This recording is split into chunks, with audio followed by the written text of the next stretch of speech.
Barrister Shamim Haider Patwari আপনার কাছে আসতে চাই। জুলাই সনদ বাস্তবায়নের সুপারিশ নিয়ে যে বিতর্কগুলো চলছিল রাজনৈতিক দলগুলোর মধ্যে, তারই মধ্যে বিএনপি 237 আসনে তাদের সম্ভাব্য প্রার্থীর তালিকা ঘোষণা করেছে। একটু জানতে চাই কেমন দেখলেন এবারে সম্ভাব্য প্রার্থীর তালিকা, এবং সেই সাথে জানতে চাই আপনাদের অবস্থান কি, কোনো প্রস্তুতি নিচ্ছেন কিনা নির্বাচনে যাওয়ার জন্য, নাকি এবারের নির্বাচন ত্রয়োদশ জাতীয় সংসদ নির্বাচন জাতীয় পার্টি ছাড়াই হবে?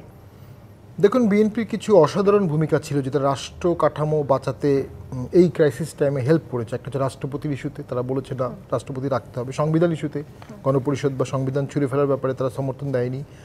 সেনাপ্রধানের বিষয়েও তারা একসময় পজিটিভ কথা বলেছে, সেনাবাহিনীকে ডিস্টার্ব করা যাবে না। তারা জাপা অফিসে আগুন দেওয়ার পরে একটা নিন্দা প্রস্তাবও পাঠিয়েছিল, এটাও খুব ভালো নিদর্শন। তারা প্রথম থেকে বলেছিল আওয়ামী লীগকে ব্যান করা যাবে না। এর পরে যখন আওয়ামী লীগ ব্যান হয়ে গেল তখন ওই 2 দিন তারা কোনো কথা বলেনি। ওই 2 দিনেই আমার মনে হয় বিএনপিকে ছাড়া এত বড় সিদ্ধান্ত ইমপ্লিমেন্ট করা যায় এটা বাস্তবায়ন হয়ে গেল। ওখান থেকে একটা রিট্রিট শুরু হলো বিএনপির গোড়া থেকেই মনে হচ্ছিল যে কোনো মূল্যে বুঝিয়ে সুঝিয়ে ডক্টর ইউনূস স্যারকে জিয়াউর রহমানের সাথে সমতুল্য করে সব কিছু মেনে নিয়ে একটা ভোট হলেই হবে।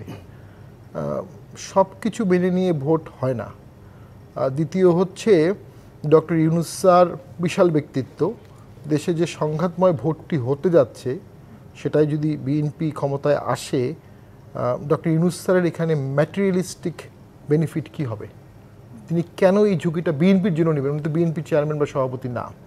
তো সেটার মধ্যে আমি কোনো লজিক দেখি না যে এরকম একটা সংঘাতময় ভোট উনি করে দিয়ে বিএনপিকে ক্ষমতায় বসিয়ে সেফ এক্সিট করে বা ট্রানজিশন করে দেবেন। সবচেয়ে বড় বিপর্যয়টা বিএনপির হয়েছে কিছুটা, সেটা হচ্ছে যখন ডিসেম্বরে ভোটের ব্যাপারে সারা দেশ বিএনপি জাগরণ করেছিল, প্রধান উপদেষ্টা যখন লন্ডন গেলেন ডিসেম্বরটা ফেব্রুয়ারি হয়ে গেল। প্রধান উপদেষ্টা ওখানে কিন্তু গণভোটের কথা বলেননি। তা আজকে এই মুহূর্তে সবচেয়ে গুরুত্বপূর্ণ ইস্যু কি? গণভোট। প্রধান উপদেষ্টা ওই সময় ওখানে পিআরের কথা বলেননি, কিছুদিন আগ পর্যন্ত পিআর নিয়ে ঝড় উঠানো হয়েছে। অর্থাৎ নির্বাচনকে ক্লাউডি করা বা নির্বাচনকে পেছানোর যতগুলো অপশন আছে, মতবাদ আছে, সবগুলো চলে আসছে। বিএনপি প্রথম থেকে জুলাই ঘোষণা, জুলাই সনদেও আগ্রহী ছিল না, পরে আগ্রহী হয়েছে, প্রক্রিয়ার অংশগ্রহণ হয়েছে। বিএনপির সবচেয়ে বড় কম্প্রোমাইজ অলরেডি করে ফেলছে, যেটা যে সংসদের দিনই গণভোট হবে। এটা অসাংবিধানিক। আপনি গণভোট হবে সংসদে পাশ হওয়ার পরে। আমরা অবশ্যই একটু ব্যতিক্রমী সময়ে আছি, কিন্তু সরকার তো সংবিধানে হাত দিয়েই শপথ নিয়েছে। তখন অন্তর্বর্তী সরকার সংসদে ছিল না, তখন ডক্ট্রিন অফ নেসেসিটি ছিল, কোনো সরকার নাই, পালিয়ে গেছে। সো একটা সরকার করতে হবে, ওকে, একটা ইন্টারিম গভর্নমেন্ট হলো। এখন কিন্তু আর ডক্ট্রিন অফ নেসেসিটি নাই, এখন সব আলোচনা করছে, বসছে। তো সেই বসার মধ্যেও তো সাংবিধানিকভাবেই সংবিধান অ্যামেন্ডমেন্ট করতে হবে। তো বিএনপি যখন রাজি হলো সংসদের দিনই গণভোট হবে, এটা একটা অসাংবিধানিক কম্প্রোমাইজ এবং অবাস্তব। কারণ 48টা বিষয়ে গণভোট হওয়া খুব কঠিন, 48টা ফান্ডামেন্টাল সংশোধনী।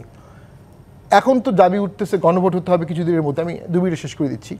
গণভোট যদি হয়ে যায় তাহলে বিএনপি কিছুটা হাসি ঠাট্টার একটা পাত্র হয়ে যাবে, তাদের কোনো কথা কেউ রাখছে না, এবং বিএনপির ক্রেডিবিলিটি নষ্ট হয়ে যাবে, বিএনপির কবর হয়ে যেতে পারে, এটা আমার আশঙ্কা। নাও এর মধ্যে বিএনপির আরেকটা ভুল যেটা আমার মনে হচ্ছে, যে নমিনেশন দিয়ে দিল এমন সময়ে যখন তাদের ঐক্য প্রয়োজন। নমিনেশন মানেই কিন্তু অনৈক্য, এবং আজকে বাংলাদেশে 10-20টা জায়গায় অ্যানার্কি হচ্ছে। সাধারণ জনগণ কিন্তু মনে করছে যে এই অ্যানার্কিটা বিএনপি উপহার দিচ্ছে, এটা মানুষ ভালো চোখে নিচ্ছে না। আর রুমিন ফারহানার সংসদে যে অসাধারণ ভূমিকা ছিল, টকশোতে যে অসাধারণ ভূমিকা ছিল, আওয়ামী লীগের শীর্ষ নেতাদের সাথে টকশোতে বা বাইরে যেভাবে বোল্ডলি কথা বলতো, এটা অনেক বেশি সাহসের প্রয়োজন। সেই সাহসের মূল্য তাকে দল অবশ্যই দিবে, দেওয়াটাই উচিত। হয়তোবা কোনো কারণে তাকে ঘোষণা করেনি। তো আমি তো মনে করি উনি তরুণী, নারী, এক্স এমপি, এবং লং একটা সময় ধরে উনি পার্টিকে সাহসিকতার সাথে করেছে। উনি এয়ারপোর্টে অনেক হ্যারাসমেন্ট হতো, উনি যতবারই এয়ারপোর্টে যেতেন তাকে আটকায় রাখতো, 1 ঘন্টা 2 ঘন্টা 3 ঘন্টা, হাইকোর্ট থেকে রুল নিয়ে স্টে নিয়ে পরে উনি কিন্তু এয়ারপোর্টে গেছে কয়েকবার। তো তার নমিনেশনগুলো তো যারা ইয়াং, নারী, প্রমিজিং, পাবলিক ইমেজ আছে, তাদের নমিনেশন নিয়ে যদি চিন্তা করতে হয়, এই জন্যই তো তরুণরা রাজনীতি বিমুখ। এই সব কিছু ছাপিয়ে সবচেয়ে বড় খবর হচ্ছে নাসিরউদ্দিন পাটোয়ারি বলছে খালেদা জিয়ার আসনে তারা প্রার্থী দেবে না। বিএনপির জন্য অসাধারণ একটা সুখবর যে খালেদা জিয়ার আসনে নাসিরউদ্দিন পাটোয়ারি বলছে এনসিপি প্রার্থী দেবে না। বিএনপির শুকরিয়া জানানো উচিত।